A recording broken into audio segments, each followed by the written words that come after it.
Malaki ang tulong ng solar lamp sa amin. Menos gastos pang baterya sa ilaw, para lang may makita sa dagat kahit gabi kami pumalaot. Hindi kami matatakot mamalakaya sa madaling araw.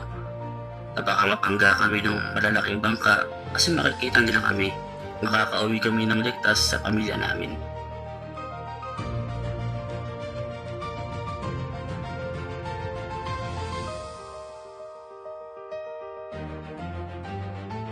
Sa puno kasi galing ang buwet sa kahanap buhay namin.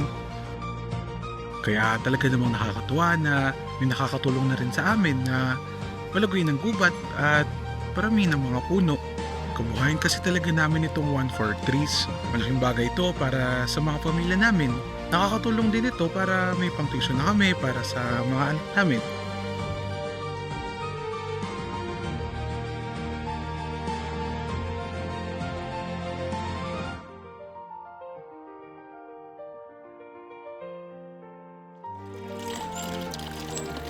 Sa wakas, may tubig na sa gripo malapit sa bahay namin. Hindi na kailangan pa ulit-ulit pumunta sa balon para maligo o maglaba, kaya mas nakakatipid kami sa oras at pagod.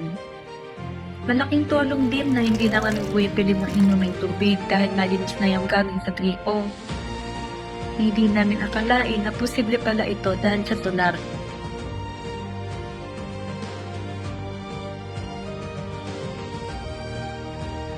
Malalaki na talaga ang pinagbago dito sa Kapunayan Island. Wala nang magka-solar ang health station.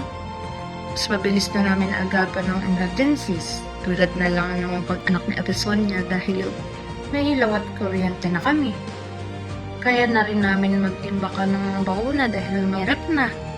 Yung mga kailangan ng insulin shots, di na rin kailangan pumunta sa town sa kabilang isla. May i-consulta na rin kami dahil kaya na mag-internet. May diabetes ako. Dati ang insulin shots ko, dadayuhin ko pa sa rural health unit sa kabilang isla pa. Pero nung nagka-solar, dito na ako sa health center nagpapabakuna ng insulin.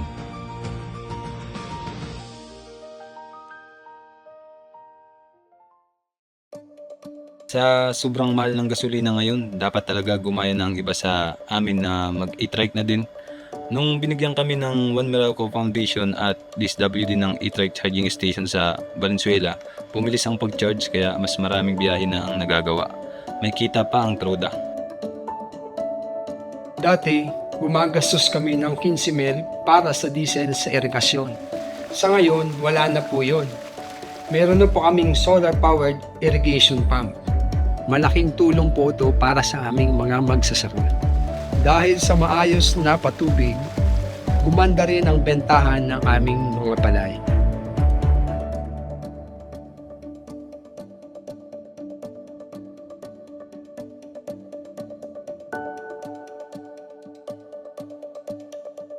Nasa isla pa ang paaralan namin, nakakagamit na kami ng TV para makapagturo at hindi na rin nangangambang malulobat ang laptop dahil sa solar. Mas ganado na sa pag-aaral ang mga bata at kami mga guro, hindi na kailangan tumawid pa ng dagat, makapag-print lang. Pero ngayong may kuryente na, isang saksak at pindot lang ng TV at saka laptop, pwede na kaming magsimula agad. Mas gets pa nga namin yung mga lesson kasi may video. Dahil din sa kuryente, nakapagpakabit na rin sila teacher ng internet. Saka nakakapag-research na kami gamit cellphone namin. Sa dami ng nakikita namin online tungkol sa mundo, para na rin kami nakakaluwas sa ibang lugar.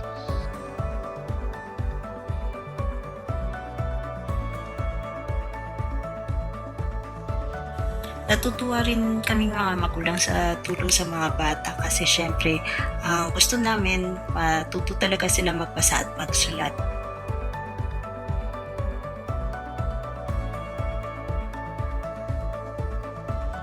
Hirap man po kami sa buhay, pero yung pangarap ko po na maging isang technician, pwede po pala matupad yun kasi may mga sasuporta sa pag-aaral ko.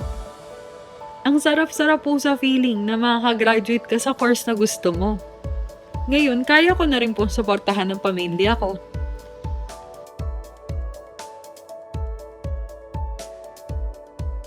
Nakaka-proud ang dami nang naaabot ng anak ko. Nakaka-proud din yung mga dating nawardan, may engineer na, may doktor pa, may abogado pa. Malayo talaga mararating pag may suporta mga anak namin.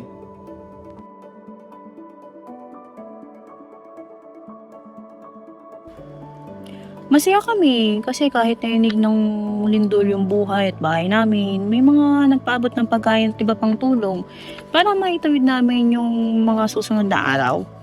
Hindi kami yung pinapabayaan mag-isa sa mga ganitong oras ng hirap.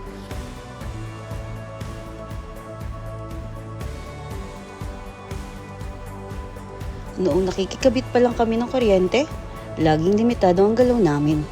Palaging may takot na baka mag-overload ang linya. Ngayon, may sarili at ligtas na kuryente na kami. Mas madali ko nang napagsasabay ang mga gawaing bahay at ang pag-aalaga sa 3 kong anak. Dahil sa sapat na liwanag, mas madali na para sa mga anak kong ang pag-aaral kahit sa gabi. Nakakatulog na rin ng mahimbing si Bunso. Malaya sa sakit na dulot ng matinding init.